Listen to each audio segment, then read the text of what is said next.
Hello friends, इस video में हम लोग क्लास 9 का इतिहास कर रहे हैं। इतिहास और बदलती दुनिया। तो इतिहास में ज़्यादातर जो बातें होती है वो पास्ट की ही होती है। पास्ट में क्या क्या घटित हुआ है और पास्ट में दुनिया कैसे बदलती दुनिया, इसमें ये देखेंगे कि पास्ट में क्या क्या चीज़ें बदली हैं। तो दुनिया में सारी चीज़ें आ गई बदलती दुनिया में, तो घटनाएं और प्रक्रियाएं क्या क्या हुई है। जीविका और अर्थव्यवस्था, जीविका, अर्थव्यवस्था एवं समाज। तो पास्ट में जीविका में, अर्थव्यवस्था और समाज में क्या क्या परिवर्तन आए,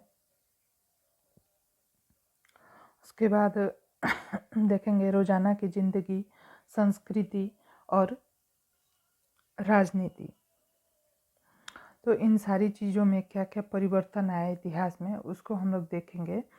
तो सबसे पहले जो है घटनाएं और प्रक्रियाएं क्या क्या घटित हुई, उसको देखेंगे खंड 1 में।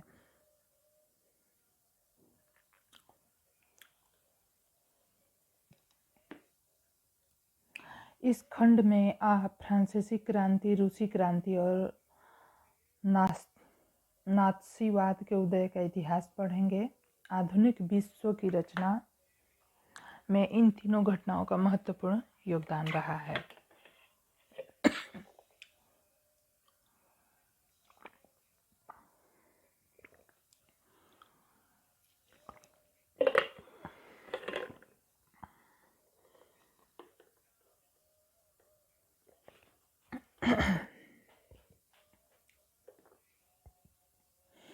तो हमारा जो पहला अध्याय है फ्रांसीसी क्रांति के बारे में है। आज हम मुक्ति, स्वतंत्रता, समानता को सहज, सुलभ और सामान्य मानकर चलते हैं।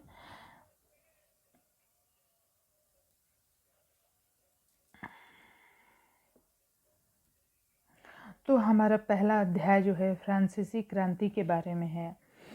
ठीक है, फ्रांस में जो क्रांति हुई, मतलब हम इतिहास ही पढ़ रहे हैं। इतिहास में कौन कौन सी घटनाएं हुई हैं और कैसे कैसे परिवर्तन हुए हैं रोज़मर्रा के जीवन में, आर्थिक और घटनाएं और प्रक्रियाएं क्या क्या हुई। तो सबसे पहला जो हमारा अध्याय है वो है फ्रांसीसी क्रांति के बारे में। आज हम मुक्ति, स्वतंत्रता, समानता को सहज, सुलभ और सामान्य मानकर चलते हैं, लेकिन हमें याद रखना चाहिए कि इन सब का भी एक इतिहास रहा है। फ्रांसीसी क्रांति के जरिए, फ्रांसीसी जो क्रांति हुई थी उसके जरिए आपको इस इतिहास के एक हिस्से को समझने में मदद मिलेगी। जो फ्रांसीसी क्रांति ने फ्रांस में राजतंत्र को समाप्त कर दिया। ठीक है, फ्रांसीसी क्रांति के बाद क्या हुआ, फ्रांसीसी क्रांति किसे कहते हैं। फ्रांसीसी क्रांति के बाद फ्रांसीसी जो क्रांति हुई थी उसने राजतंत्र को समाप्त कर दिया था। राजतंत्र क्या था, फ्रांसीसी क्रांति क्या थी, इस सबको हम देखेंगे। विशेष अधिकारों पर आधारित व्यवस्था से शासन की एक नई व्यवस्था उदित हुई। क्रांति के दौरान तैयार किया गया मानव अधिकार घोषणा पत्र एक नए युग के आगमन का द्योतक था। सबके जो है एक समान अधिकार होते हैं और हर व्यक्ति बराबरी का दावा कर सकता है। यह सोच राजनीति की नई भाषा का हिस्सा बन गई। समानता और स्वतंत्रता की यह सोच नए युग का केंद्रीय विचार थी, लेकिन विभिन्न देशों में इन विचारों को नाना रूपों से समझा और साधा गया। भारत और चीन, अफ्रीका, दक्षिणी अमेरिका में कहा जा रहा है कि भारत और चीन में, अफ्रीका में और दक्षिण अमेरिका के उपनिवेशवाद विरोधी आंदोलनों ने कई ऐसे चुनावों को जन्म दिया जो बेहद रचनात्मक और मौलिक थे, लेकिन इन आंदोलनों की भाषा और मुहावरे को 18वीं सदी के उत्तरार्ध की घटनाओं से ही वैधता मिल रही थी। तो हम यहाँ पे फ्रांसीसी क्रांति की बात कर रहे हैं। सबसे पहले अध्याय 1 में।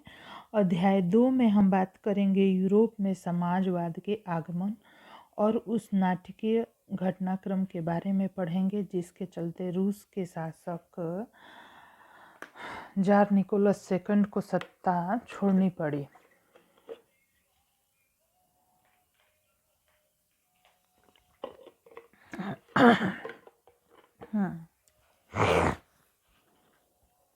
तो यहाँ पे हम देखेंगे अध्याय 2 में पहले अध्याय में हम देखेंगे फ्रांसीसी क्रांति के बारे में, दूसरे में हम देखेंगे यूरोप में समाजवाद के आगमन और उसके नाटकीय घटनाक्रम के बारे में पढ़ेंगे। ठीक है। अध्याय 3 में जर्मनी के बारे में जानेंगे। ठीक है, हिटलर के शासन के बारे में। ठीक है, तो चलिए हम लोग पहला शुरू करते हैं फ्रांसीसी क्रांति। फ्रांसीसी क्रांति क्या थी? 14 जुलाई 1789 की सुबह की बात है। 14 जुलाई 1789 के पेरिस नगर में आतंक का माहौल था। सम्राट ने सेना को शहर में घुसने का आदेश दे दिया था। सम्राट कौन होता है? राजा होता है। सम्राट जो होता है कौन होता है? राजा होता है। सम्राट ने सेना को शहर में घुसने का आदेश दे दिया था। अफवाह थी कि वह सेना को नागरिकों पर गोलियां चलाने का आदेश देने वाला है। मतलब कि सबके दिमाग में ये बात थी कि वह सेना को नागरिकों पर गोलियां चलाने का आदेश देने वाला है। ठीक है।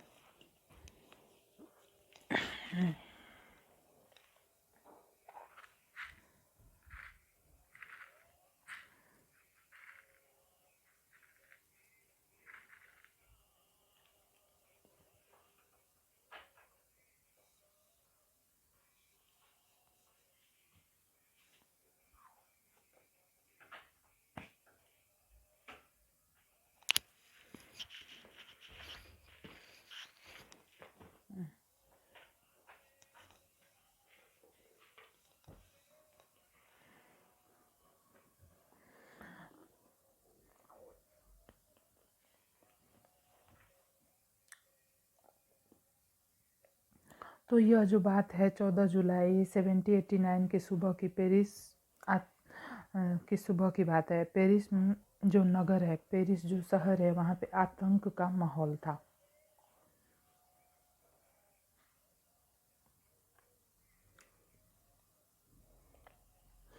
जो सम्राट था, सम्राट ने सेना को शहर में घुसने का आदेश दे दिया था। ठीक है। सम्राट ने सेना को शहर में घुसने का आदेश दे दिया था। अफवाह थी कि वह सेना को नागरिकों पर गोलियां चलाने का आदेश देने वाला है। ठीक है।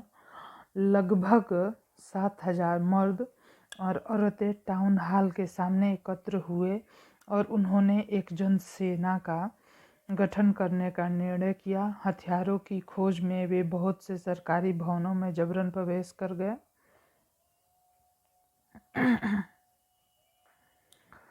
और हथियारों की खोज उन्होंने कैसे की? सरकारी भवनों में वो जबरन प्रवेश कर गए। अंततः सैकड़ों लोगों का एक समूह पेरिस नगर के पूर्वी भाग की ओर चल पड़ा और बस्तिल किले की जेल को तोड़ डाला, जहां भारी मात्रा में गोला बारूद मिलने की संभावना थी।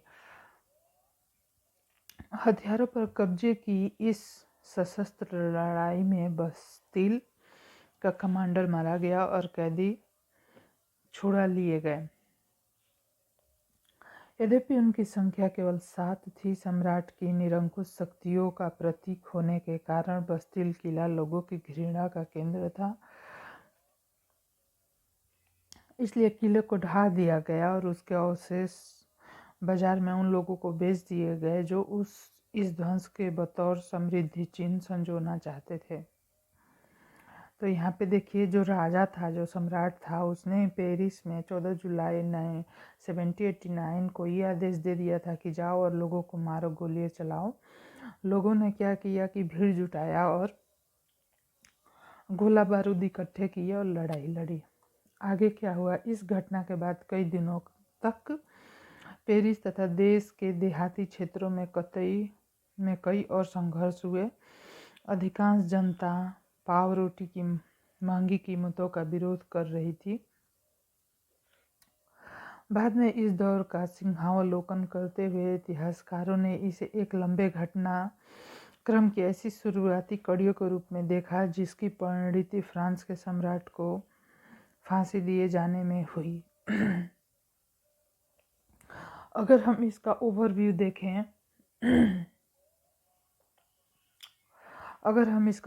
देखें तो शुरुआती कड़ियों के रूप में देखा जिनकी परिणति मतलब कि ये सारी चीज़ें हुई और लास्ट में क्या हुआ, फ्रांस के सम्राट को फांसी दे दी गई।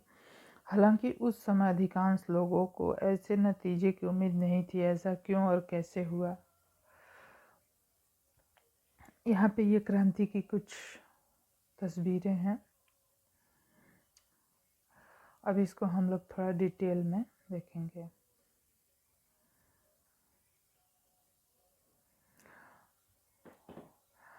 सन 1774 में बुर्बो राजवंश का लुई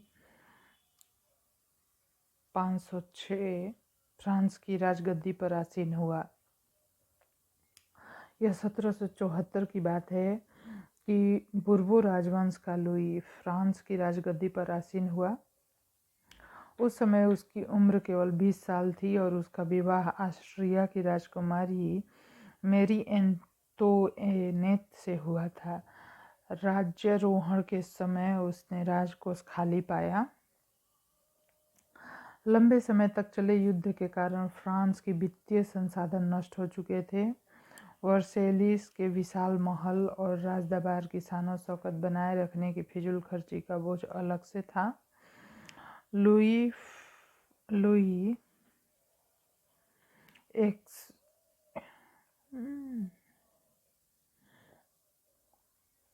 506 के शासनकाल में फ्रांस ने अमेरिका के 13 उपनिवेशों को साझा शत्रु ब्रिटेन से आज़ाद कराने में सहायता दी थी। इस युद्ध के चलते फ्रांस पर 10 अरब लिव्रे से भी अधिक का कर्ज जुड़ गया, जबकि उस पर पहले से 2 अरब लिव्रे का बोझ चढ़ा हुआ था।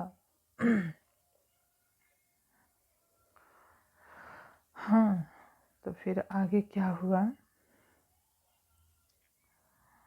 सरकार से कर्जदाता अब 10% ब्याज की मांग करने लगे थे।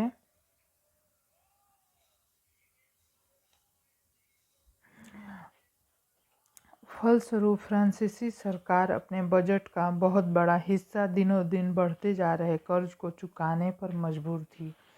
अपने नियमित खर्चों जैसे सेना के रखरखाव, राजदरबार, सरकारी कार्यालयों या विद्यालयों को चलाने के लिए फ्रांसीसी सरकार करों में वृद्धि के लिए बाध्य हो गई, और यह कदम भी नाकाफी था। 18वीं सदी में फ्रांसीसी समाज 3 एस्टेट में बंट गया और केवल तीसरा एस्टेट के लोग जनसाधारण ही अदा करते थे। और मतलब यहाँ पे कहा जा रहा है कि जो फ्रांस था वो 3 स्टेट में बंट गया। प्रथम स्टेट पादरी वर्ग, द्वितीय स्टेट में कुलीन वर्ग और तृतीय स्टेट में बड़े व्यवसायी, व्यापारी, अदालती कर्मचारी और वकील आदि थे। किसान और कारीगर थे। छोटे किसान, भूमिहीन, मजदूर और नौकर थे। तो यहाँ पे कह रहा है कि जो तीसरे वर्ग के लोग थे ना, साधारण जन, वही बस कर टैक्स देते थे। वर्गों में विभाजित फ्रांसीसी समाज, यह जो फ्रांसीसी समाज था वर्गों में विभाजित था। समाज मध्यकालीन सामंती व्यवस्था का अंग था। प्राचीन राजतंत्र पद का प्रयोग सामान्यतः सन 1789 से पहले के फ्रांसीसी समाज एवं संस्थानों के लिए होता था। आज की वर्ग व्यवस्था को दर्शाता है। पूरी आबादी में लगभग 90% किसान थे, लेकिन जमीन के मालिक किसानों की संख्या बहुत कम थी। पूरी आबादी में लगभग 90% किसान थे। जो फ्रांसीसी समाज मतलब यहाँ पे चित्र में कहा जा रहा है, और यहाँ पे ये कहा जा रहा है कि पूरी आबादी के लगभग 90% किसान थे, लेकिन ज़मीन के मालिक किसानों की संख्या बहुत कम थी। लगभग 60% जमीन पर कुलीनों, चर्च और तीसरे स्टेट के अमीरों का अधिकार था। 90% किसान थे, लेकिन उसमें 60% जमीन पर कुलीन, चर्च और तीसरे स्टेट के अमीरों का अधिकार था। प्रथम 2 स्टेट जो थे, कुलीन वर्ग एवं पादरी वर्ग के लोगों को कुछ विशेषाधिकार प्राप्त थे। इनमें से सबसे महत्वपूर्ण विशेषाधिकार था राज्य को दिए जाने वाले करों से छूट। कुलीन वर्ग को कुछ अन्य सामंती विशेषाधिकार भी हासिल थे। वह किसानों के सामंती कर वसूल करता था। किसान अपने स्वामी की सेवा, स्वामी के घर एवं खेतों का काम करना, सैन्य सेवाएं देना और सड़कों के निर्माण में सहयोग आदि करने के लिए बाध्य थे। तो यहाँ पे कहा जा रहा है कि कुलीन वर्ग को कुछ अन्य सामंती विशेषाधिकार भी हासिल थे। वह किसानों से सामंती कर वसूल करता था। किसान अपने स्वामी की सेवा करते थे, स्वामी के घर और खेतों की देखरेख करते थे, सैन्य सेवाएं देना, सड़कों के निर्माण में सहयोग आदि। चर्च भी किसानों से कर का एक हिस्सा, जो चर्च था वो भी किसानों से कर का एक हिस्सा लेता था। टाइड धार्मिक कर के रूप में वसूलता था। ऊपर से तीसरे स्टेट के तमाम लोगों को सरकार को तो कर चुकाना ही होता था। इन करों में टाइल, प्रत्यक्ष कर और अप्रत्यक्ष कर शामिल थे। अप्रत्यक्ष कर नमक और तंबाकू जैसे रोजाना उपभोग की वस्तुओं पर लगाया जाता था। इस प्रकार राज्य के वित्तीय कामकाज का सारा बोझ करों के माध्यम से जनता वहन करती थी। तो यही कहा जा रहा है कि बाकी लोग आराम से थे और जनता जो है इन करों को वहन कर रही थी। बेचारा गरीब अनाज, फल, पैसा, सलाद सब कुछ लाता है। मोटू जमींदार सब कुछ स्वीकार करने को तैयार बैठा है, पर वह उसको एक नज़र देखता तक नहीं। क्रियाकलाप, इस चित्र के बारे में ये बातें की गई है। जीने का संघर्ष। अब यहाँ पे देखेंगे कि क्या हो रहा है। फ्रांस की जनसंख्या सन 1715 में 2.3 करोड़ थी, जो सन 1789 में बढ़कर 2.8 करोड़ हो गई थी। परिणामतः अनाज उत्पादन की तुलना में उसकी मांग काफ़ी तेज़ी से बढ़ी। अधिकांश लोगों के मुख्य खाद्य पावरोटी की कीमतों में तेज़ी से वृद्धि हुई। अधिकतर कामगार कारखानों में मजदूरी करते थे और उनकी मजदूरी मालिक तय करते थे, लेकिन मजदूरी महंगाई की दर से नहीं बढ़ रही थी। जो मजदूरी थी, जैसे महंगाई बढ़ती जा रही थी और मजदूरी में जो उन्हें पैसे मिलते थे वो नहीं बढ़ रहा था। फलस्वरूप अमीर गरीब की खाई चौड़ी होती गई। स्थितियाँ तब और बदतर हो जाती जब सूखे या ओले के प्रकोप से पैदावार गिर जाती। इससे रोजी रोटी का संकट पैदा हो जाता है। ऐसी जीविका संकट प्राचीन स्वतंत्रता के दौरान फ्रांस में काफ़ी आम थे। जैसे क्या हो रहा था कि कभी सूखा पड़ जाता था और कभी ओला पड़ जाता था। पैदावार इस वजह से नष्ट हो जाती थी। इससे रोजी रोटी का संकट पैदा हो जाता था।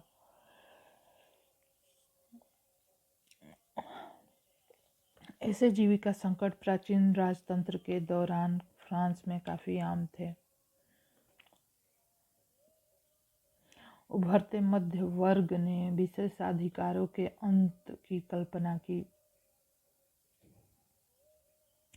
पहले भी कर बढ़ाने और अकाल के समय किसान और कामगार विद्रोह कर चुके थे, परंतु उनके पास सामाजिक और आर्थिक व्यवस्था में बुनियादी बदलाव लाने के लिए साधन एवं कार्यक्रम नहीं थे। ये जिम्मेदारी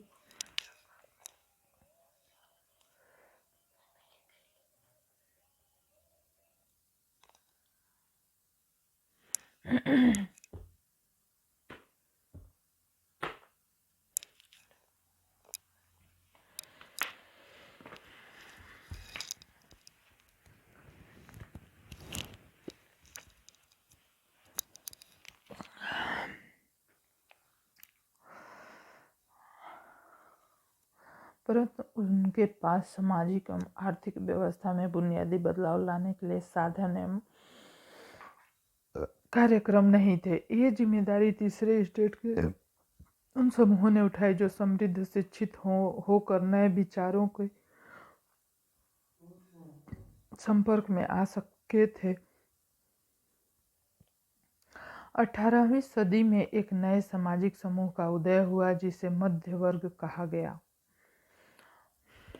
18वीं सदी में एक सामाजिक वर्ग का उदय हुआ जिसे मध्य वर्ग कहा गया, जिसने फैलते समुद्रप्रायी व्यापार।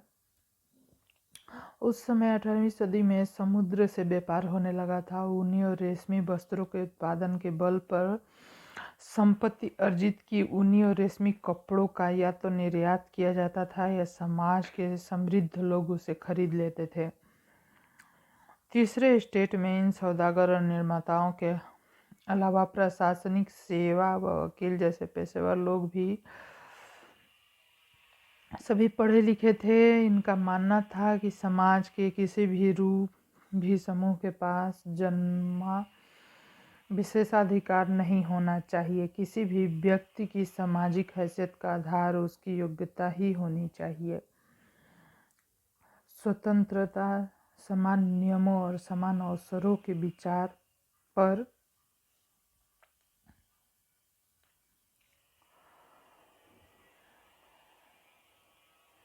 समाज की एक परिकल्पना जॉन लॉक और जाक रूसो जैसे दार्शनिकों ने प्रस्तुत की थी। यहाँ पे कहा जा रहा है, अपने 2 ट्रीटाइजेज ऑफ गवर्नमेंट में लॉक ने राजा के दैवी और निरंकुश अधिकारों के सिद्धांत का खंडन किया था।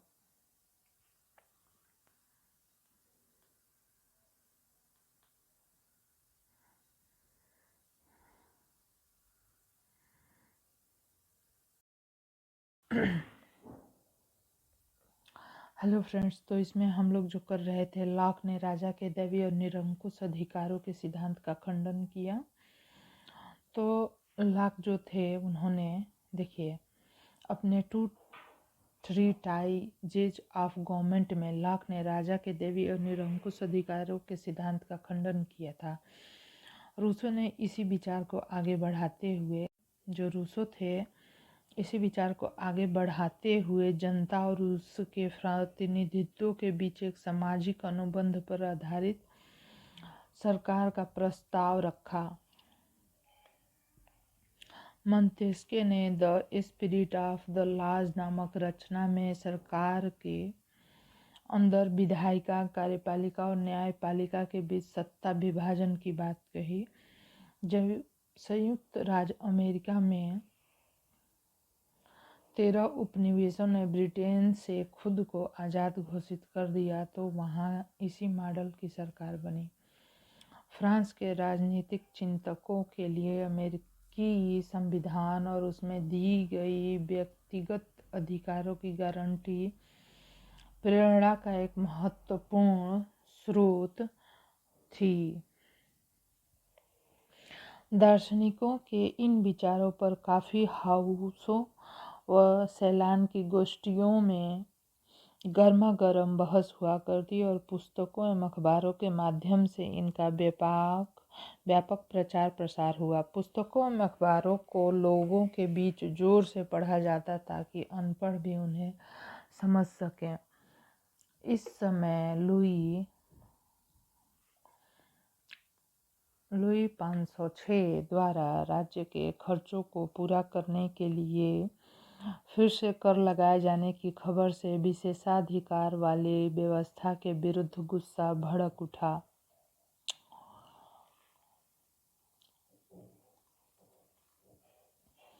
अब यहाँ पे हम देखेंगे कि क्रांति की शुरुआत कैसे हुई। पिछले भाग में आप देख चुके हैं कि किन कारणों से लुई 506 ने कर बढ़ा दिए थे। क्या आप सोच सकते हैं कि उसने ऐसा कैसे किया होगा? प्राचीन राजतंत्र के तहत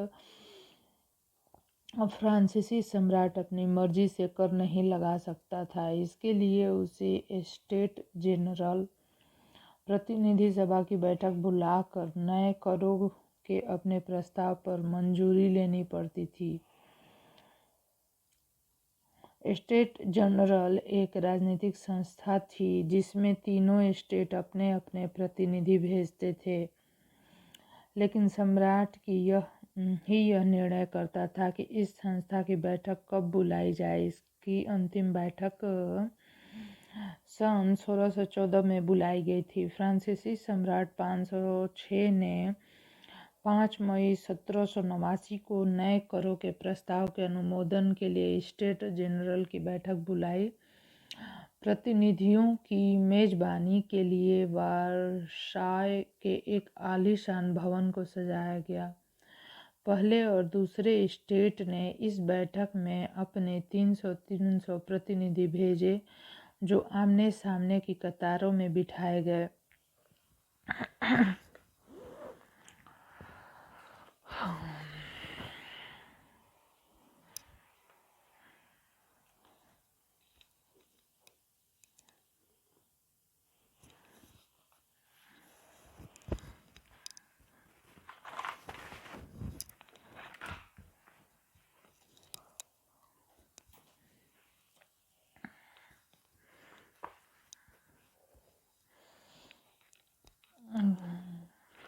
तो यहाँ पे क्या हो रहा था कि प्रतिनिधियों की मेजबानी के लिए वायसराय ने एक आलीशान भवन को सजाया गया।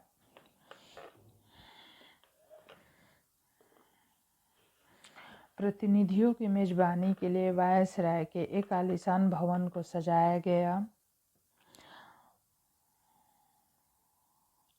पहले और दूसरे स्टेट ने इस बैठक में अपने 300 प्रतिनिधि भेजे, जो आमने सामने की कतार में बिठाए गए। तीसरे स्टेट के 600 प्रतिनिधि उनके पीछे खड़े किए गए। तीसरे स्टेट का प्रतिनिधित्व इसके अपेक्षाकृत समृद्ध शिक्षित वर्ग कर रहे थे। किसानों और कारीगरों का सभा में प्रवेश वर्जित था। फिर भी लगभग 40,000 पत्रों के माध्यम से उनकी शिकायतों मांगों की सूची बनाई गई, जिससे प्रतिनिधि अपने साथ लेकर आए थे। स्टेट जनरल के नियमों के अनुसार प्रत्येक वर्ग को एक मत देने का अधिकार था। इस बार भी 506 इस प्रथा का पालन करने के लिए दृढ़ प्रतिज्ञ था, परंतु तीसरे वर्ग के प्रतिनिधियों ने मांग रखी कि अब की बार पूरी सभा द्वारा मतदान कराया जाना चाहिए, जिसमें प्रत्येक सदस्य को एक मत देने का अधिकार होगा।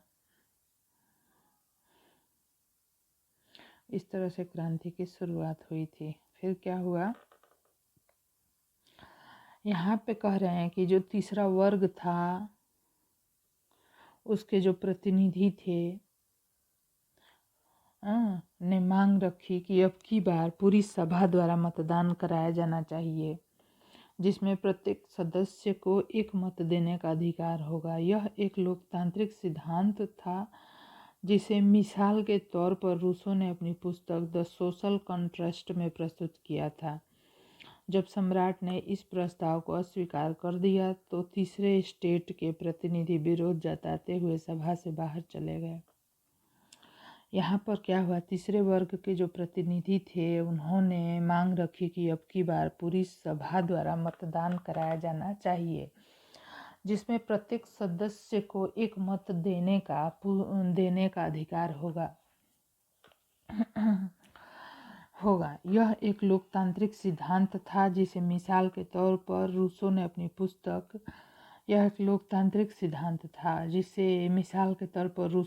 पुस्तक द सोशल कॉन्ट्रैक्ट में प्रस्तुत किया था। जब सम्राट ने इस प्रस्ताव को अस्वीकार कर दिया, लेकिन सम्राट जो है यह नहीं मान रहा था, तो जो तीसरे स्टेट के प्रतिनिधि थे वो विरोध जताते हुए सभा से बाहर चले गए। तीसरे स्टेट के प्रतिनिधि खुद को संपूर्ण फ्रांसीसी राष्ट्र का प्रवक्ता मानते थे। 20 जून को ये प्रतिनिधि वर्साय के इंडोर टेनिस कोर्ट में जमा हुए।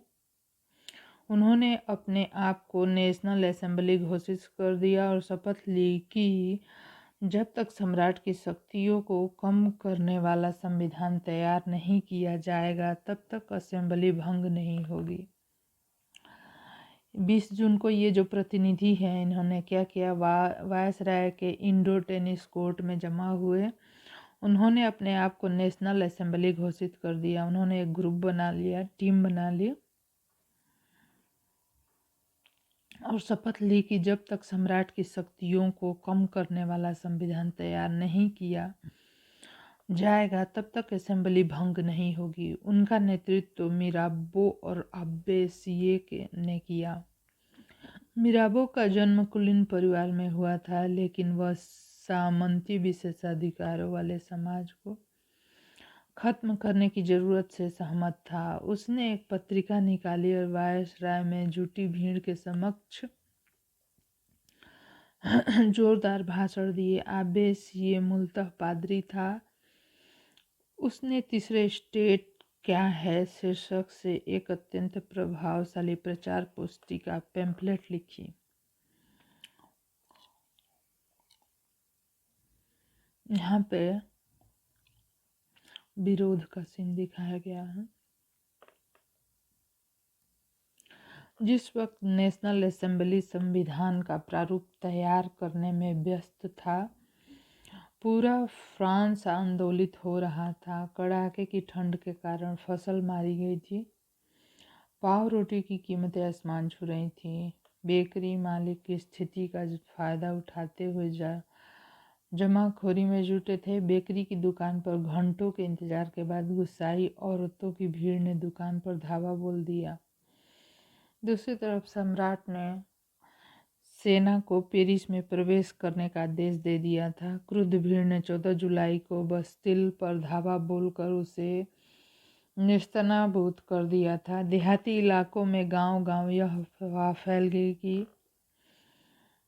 कि जागीरों के मालिकों ने भाड़े पर लठैतों लुटेरों के गिरोह बुला लिए हैं जो पक्की फसलों को तबाह करने निकल पड़े हैं। कई जिले में भय से आक्रांत होकर किसानों ने कुदालों और बेलचों किलों पर आक्रमण कर दिया। उन्होंने अन्य भंडारों को लूट लिया और लगान संबंधी दस्तावेजों को जलाकर रख दिए।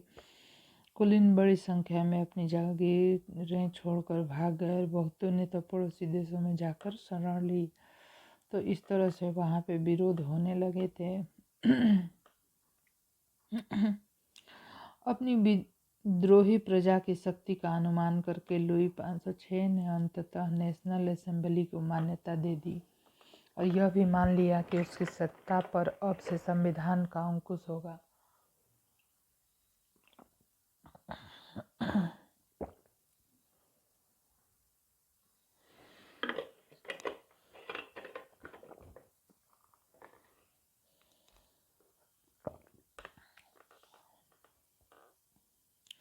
चार अगस्त 1789 की रात को असेंबली ने करों, कर्तव्यों, बंधनों वाली सामंती व्यवस्था के उन्मूलन का आदेश पारित किया। पादरी वर्ग के लोगों को भी अपने विशेषाधिकारों को छोड़ देने के लिए विवश किया गया। धार्मिक कर समाप्त कर दिए गए और चर्च के स्वामित्व वाली भूमि जब्त कर ली गई। इस प्रकार कम से कम 20 अरब लिब्रे की संपत्ति सरकार के हाथ में आ गई। फ्रांस संवैधानिक राजतंत्र बन गया। नेशनल असेंबली ने सन 1791 में संविधान का प्रारूप पूरा कर लिया। इसका मुख्य उद्देश्य था सम्राट की शक्तियों को सीमित करना। एक व्यक्ति के हाथ में केंद्रीयकृत होने के बजाय शक्तियों को विभिन्न संस्थानों विधायिका, कार्यपालिका, न्यायपालिका में विभाजित हस्तांतरित कर दिया गया। इस प्रकार फ्रांस में संवैधानिक राजतंत्र की नींव पड़ी। यहाँ पे चित्र 7 को समझेंगे। यहाँ पे है कि जो राजा था उसके हाथ में सब कुछ था, तो उससे जो है इतर न्यायपालिका, विधायिका और कार्यपालिका के कार्य को यहाँ हम देखेंगे। और 3 संस्थाएं बनाई गई। कार्यपालिका में ही सम्राट थे और मंत्री थे। विधायिका में नेशनल असेंबली के 745 सदस्य थे। और यहाँ पे देखेंगे सक्रिय नागरिक मताधिकार प्राप्त लोग 2.8 करोड़ की जनसंख्या में लगभग 40 लाख लोग, निर्वाचक जो थे इतने पुरुष थे, निष्क्रिय नागरिक भी कुछ थे, मतलब कि इनको मत का अधिकार प्राप्त नहीं था। लगभग 30 लाख पुरुष, महिलाओं, बच्चों, 25 वर्ष से कम उम्र के व्यक्ति को मताधिकार प्राप्त नहीं था। जबकि वोट कौन कौन दे रहा था? 50,000 लोगों पुरुषों ने वोट दिया। इसमें से 745 सदस्यों को नेशनल असेंबली में चुना गया। इन्हीं में से कुछ मंत्री बने, नियंत्रण करते थे, और सम्राट का निषेध हो गया। नियंत्रण किसका हो गया? नेशनल असेंबली का नियंत्रण हो गया, दोनों पे, सम्राट पे भी मंत्री पे भी। न्यायाधीश जो था वो भी वोट करके सक्रिय नागरिकों में से चुना जाने लगा। तो इस तरह से जो है राजा को कंट्रोल किया गया, क्योंकि वो बहुत अत्याचार कर रहा था। सन 1791 के संविधान ने कानून बनाने का अधिकार नेशनल असेंबली को सौंप दिया। नेशनल असेंबली अप्रत्यक्ष रूप से चुनी जाती थी। सर्वप्रथम नागरिक के निर्वाचक समूह का चुनाव करते थे, जो पुनः असेंबली के सदस्यों को चुनते थे। सभी नागरिकों को मतदान का अधिकार नहीं था। 25 वर्ष से अधिक उम्र वाले केवल ऐसे पुरुष को ही सक्रिय नागरिक, जिन्हें मत देने का अधिकार था, का दर्जा दिया गया था, जो कम से कम 3 दिन की मजदूरी के बराबर कर चुकाते थे। शेष पुरुषों और महिलाओं को निष्क्रिय नागरिक के रूप में वर्गीकृत किया गया था। निर्वाचन की योग्यता प्राप्त करने और असेंबली का सदस्य होने के लिए लोगों का करदाताओं की उच्चतम श्रेणी में होना जरूरी था। जो जितना कर देगा वही जो है कि क्या करेगा, वोट देगा। बाप रे। तो इस तरह से यह था संविधान जो था पुरुष एवं नागरिक अधिकार घोषणा पत्र के साथ शुरू हुआ था। जीवन के अधिकार, अभिव्यक्ति की स्वतंत्रता का अधिकार और कानूनी बराबरी के अधिकार को नैसर्गिक के रूप में स्थापित किया गया। अर्थात ये अधिकार प्रत्येक व्यक्ति को जन्मना प्राप्त थे और इन अधिकारों को छीना नहीं जा सकता था। राज्य का यह कर्तव्य माना गया कि वह प्रत्येक नागरिक के नैसर्गिक अधिकारों की रक्षा करे।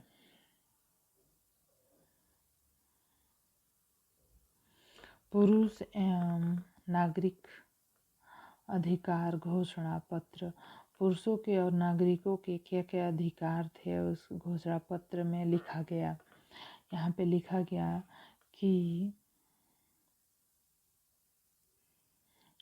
गया कि आदमी स्वतंत्र पैदा होते हैं, मतलब कि आदमी स्वतंत्र पैदा होते हैं, स्वतंत्र रहते हैं और उनके अधिकार समान होते हैं। हर एक राजनीतिक संगठन का लक्ष्य आदमी के नैसर्गिक एवं आहरणीय अधिकारों की संरक्षण रखना है, या ये अधिकार है स्वतंत्रता, संपत्ति, सुरक्षा एवं शोषण के प्रतिशोध का अधिकार।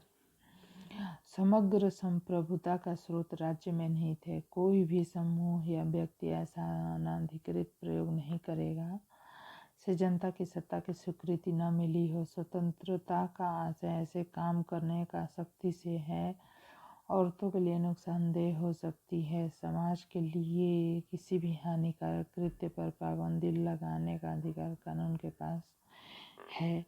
कानून सामान्य इच्छा की अभिव्यक्ति, सभी नागरिकों को व्यक्तिगत रूप से अपने से या प्रतिनिधियों के माध्यम से इसके निर्णय में भाग लेने का अधिकार। कानून की नज़र में सभी नागरिक समान थे। जो कानून था उसकी नज़र में सभी नागरिक समान थे।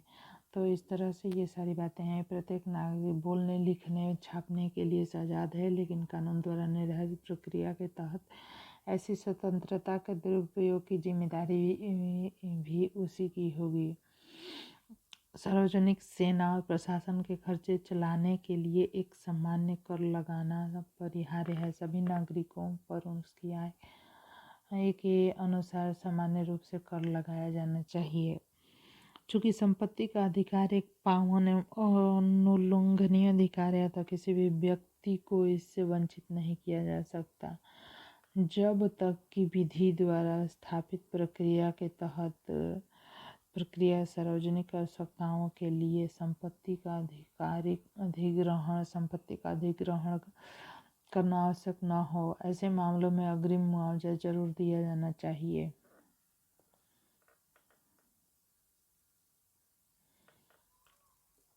जो राजनीतिक प्रतीक है उनका मतलब क्या होता है ये तो आप देख ही सकते हैं। फ्रांस में राजतंत्र का उन्मूलन और गणतंत्र की स्थापना। तो फिर यहाँ से हम लोग नेक्स्ट वीडियो में करेंगे। ठीक है, धन्यवाद।